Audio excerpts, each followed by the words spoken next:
Hello students, welcoming you to Fartex World. Today I am going to discuss with you a poem from the book of class 9, and the poem is A Legend of the Northland.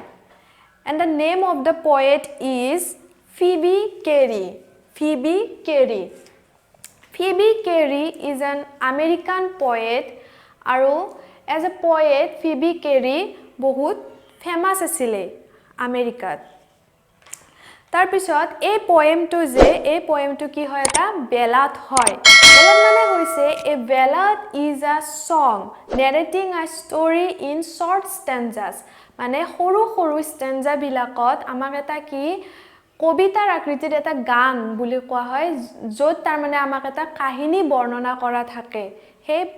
Poem বিলাকক কি এটা বেলাত বুলি কোৱা হয় আৰু সেই বেলাতবোৰ কি হয় এটা জেনাৰেশনৰ পৰা হে কাহিনী শুনোৱা হয় হে বেলাতবোৰত কাহিনী বৰ্ণনা কৰা হয় আৰু সেই কাহিনীবোৰ কি এটা জেনাৰেশনৰ পৰা আন এটা জেনাৰেশনলৈ মানে গৈ থাকে প্ৰবাহিত হৈ থাকে আৰু যে টাইটেলটো দিছে এ লেজেন্ড মানে হৈছে যে ওল্ড ট্ৰেডিশনাল ষ্টৰী মানে কি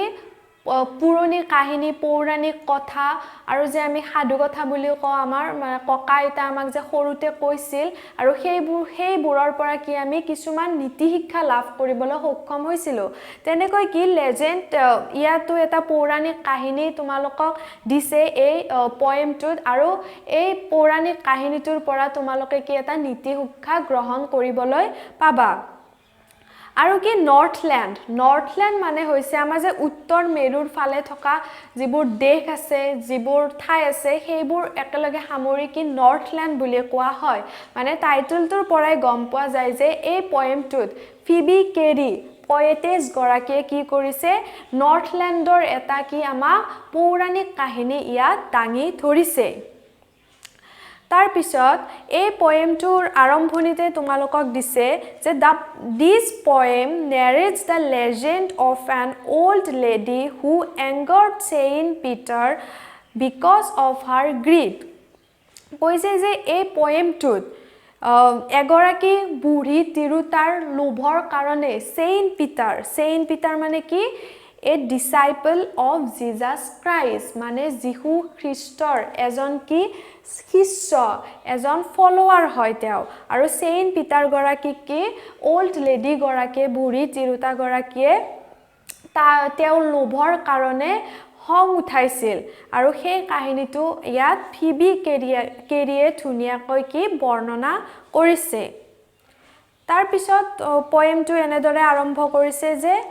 Away in the Northland, where the hours of the day are few and the nights are so long in winter that they cannot sleep them through.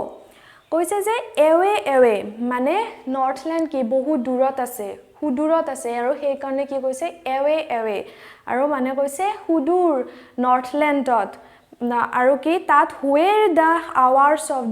hours of the day are few যত মানে কি দিনৰ সময়বোৰ কম থাকে ছুটি হয় দিনবোৰ ছুটি হয় and the nights are so long in winter আৰু কি ঠাণ্ডা দিনত কি ৰাতিবোৰ দীঘল হয় আৰু দিনবোৰ কি ছুটি হয় এনেও মানে নৰ্থলেণ্ড যেহেতু তাত বৰফ পৰি থাকে আৰু ঠাণ্ডাৰ দিন তাত কি দিনবোৰ ছুটি হয় আৰু ৰাতিবোৰ দীঘল হয় সেই কথাটো কৈছে ইয়াত that they cannot sleep them through আৰু কি ইমানে মানে ৰাতিবোৰ ইমানে দীঘল হয় যে হিহতে ইয়াত দে মানে কাক বুজাইছে দে মানে তাৰ নৰ্থলেণ্ডৰ মানুহবিলাকক ইয়াত দে ইউজ কৰি ৰেফাৰ কৰিছে নৰ্থলেণ্ডৰ মানুহবিলাকক আৰু তাৰ মানুহবিলাকে কি ইমানে তাত মানে দীঘল হৈ যে ৰাতিবোৰ হিহতে গোটেই ৰাতিটো মানে টোপনি গৈ মানে থাকিব নোৱাৰে মানে আমনি পাই যায় হিহতে টোপনি গৈ আৰু এনেকুৱা হয় যে হিহতে ৰাতি শুই থাকে আৰু টোপনিৰ পৰা উঠি দেখে যে ৰাতিয়ে হৈ আছে ইমানে দীঘল থাকে ৰাতিবোৰ তাৰ পিছত সেকেন্ড ষ্টেঞ্জাত তোমালোকক কৈছে where they harness the swift reindeer to the sledges when it snows and the children look like bear's cubs in their funny furry clothes. কৈছে যে মানে কি বৰফৰ ঠাই যেটো তাত বৰফৰ ঠাইত কি চলাফুৰা কৰিবলৈ বস্তু কঢ়িয়াবলৈ কি ব্যৱহাৰ কৰা হয় স্লেডেছ মানে কি বৰফত চলা গাড়ী আৰু তাত কি ৰেইডিয়াৰ মানে বলগা হৰিণ আৰু বৰ্গা হৰিণবোৰ কি মানে বেগাই দৌৰিব পাৰে সেইকাৰণে সুইফট ৰেইনডিয়াৰ বুলি কৈছে সুইফট মানে কি যিয়ে মানে বেগাই চলাফুৰা দৌৰিব পাৰে সুইফট বুলি কোৱা হয় আৰু তাৰ সেই বলগা হৰিণবিলাকক হাৰ্নেছ মানে যে মানে যেনেকৈ ঘোঁৰাৰ গাড়ীবোৰত ৰছীৰে ঘোঁৰাটোক গাড়ীখনেৰে মানে সংলগ্ন কৰি দিয়ে সেনেকুৱা মানে স্লেডেছ তাৰ গাড়ীবোৰৰ সৈতে বলগা হৰিণক সেনেকৈ ৰছীৰে সংলগ্ন কৰি দিয়ে যেতিয়া মানে তাত বৰফ পৰি থাকে আৰু সেই বৰফত চলাফুলা কৰিবলৈ And the children look like bear's cubs in their funny furry clothes. আৰু কি children বিলাক তাৰ নৰ্থলেণ্ডৰ children বিলাক কেনেকুৱা লাগে দেখিবলৈ বুলি কৈছে যে bear's cub মানে ভালুকৰ পোৱালিৰ নিচিনা লাগে বুলি কৈছে কিয় কাৰণ হিয়তে যেহেতু তাত বহুত ঠাণ্ডা হয় বৰফ পৰিয়ে থাকে এনি টাইম হিয়তে কি তাত একদম নুমাল কাপোৰ পিন্ধি থাকে আৰু সেই কাৰণে কি সৰু সৰু লৰা ছোৱালীবোৰক সৰু সৰু শিশুবোৰক দেখিবলৈ ভালুকৰ পোৱালিৰ নিচিনা লাগে কাৰণ ভালুকৰ পোৱালিও কি নুমেৰে ভৰ্তি হৈ থাকে সেই কাৰণে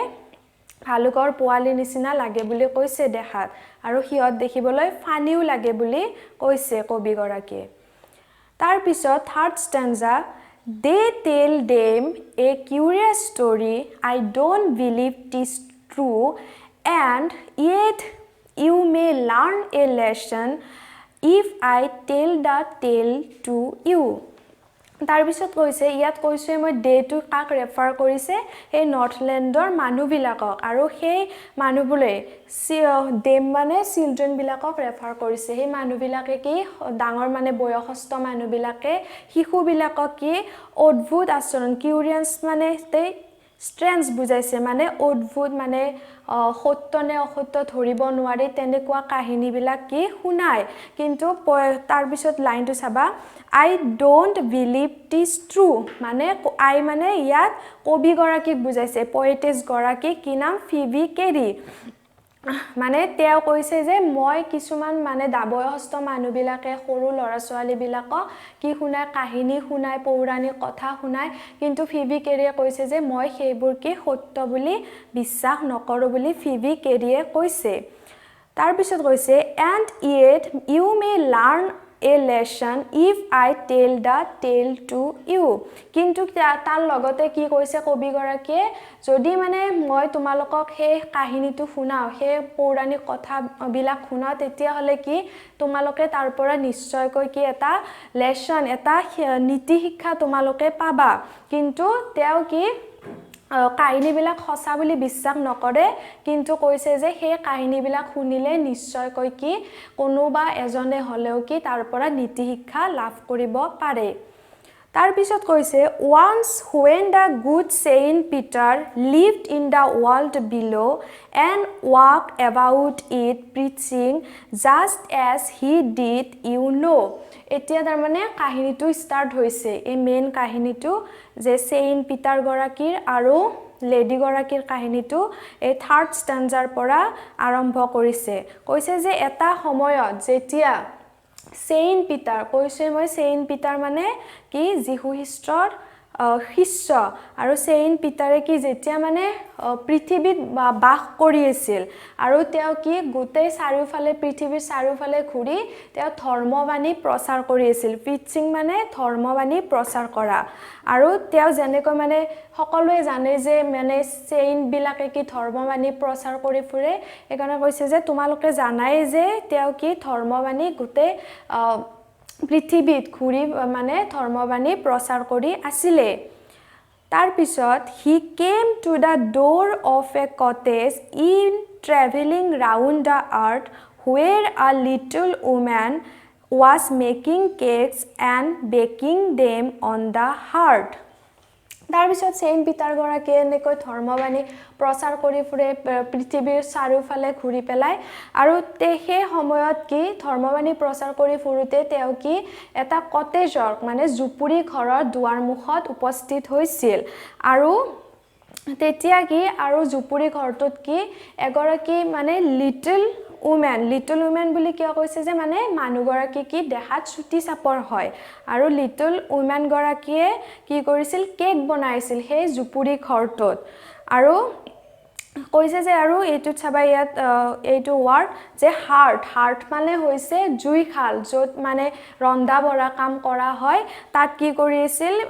বেক কৰিছিল কেকবিলাক মানে কেকবিলাক সেকিছিল সেই তিৰোতা গৰাকীয়ে তাৰ পিছত চাবা and being faint with fasting for the day was almost done he asked her from her store of cakes to give him a single one কৈছে যে ইয়াত প্ৰথমতে বুজাৰ আগতে মানে ফেইণ্ট মানে কি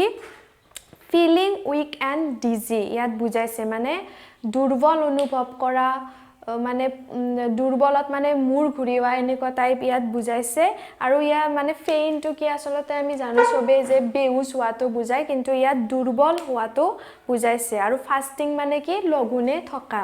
মানে কৈছে যে and being faint with fasting যিহেতু চেইণ্ট পিটাৰ গৰাকীয়ে কি গোটেই পৃথিৱীত ভ্ৰমণ কৰি ধৰ্মবাণী প্ৰচাৰ কৰি ফুৰিছিল সেইকাৰণে কি তেওঁ ভোকতে আৰু তেওঁ লঘোণে আছিল আৰু